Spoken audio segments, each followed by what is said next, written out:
శ్రీరామాష్టకం పఠిస్తున్నవారు బాలసుబ్రహ్మణ్యం కలవలపల్లి.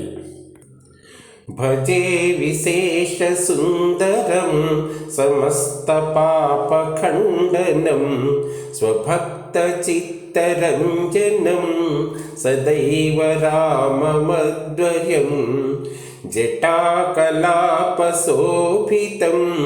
సమస్త పాపనాశకం స్వభక్తభీతిభంజనం భజేహ రామమద్వయం నిజస్వరూపబోధకం కృపాకరం భవాపహం సమం శివం నిరంజనం భజేహ రామమద్వయం సదా ప్రపంచకల్పితం నామ రూప వాస్తవం నిరాకృతిం నిరామయం భజేహ రామమద్వయం నిష్ప్రపంచ నిర్వికల్ప నిర్మలం నిరామయం చిదేకరూప సంతతం భజేహ రామమద్వయం భవాబ్ధిపోతరూపకం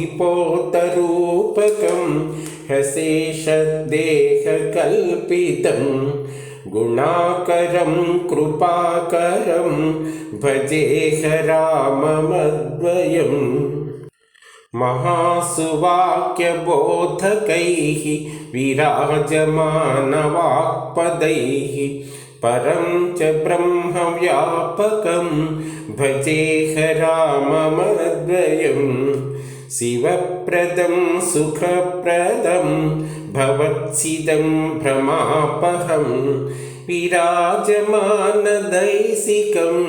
భజే రామమద్వయం రామాష్టకం పఠతి యః సుఖదం సుపుణ్యం వ్యాసేన భాషితమిదం శృణుతే మనుష్యః విద్యాం శ్రియం విపులసౌఖ్యమనంతకీర్తిం సంప్రాప్య దేహవిలయే లభతే చ మోక్షం.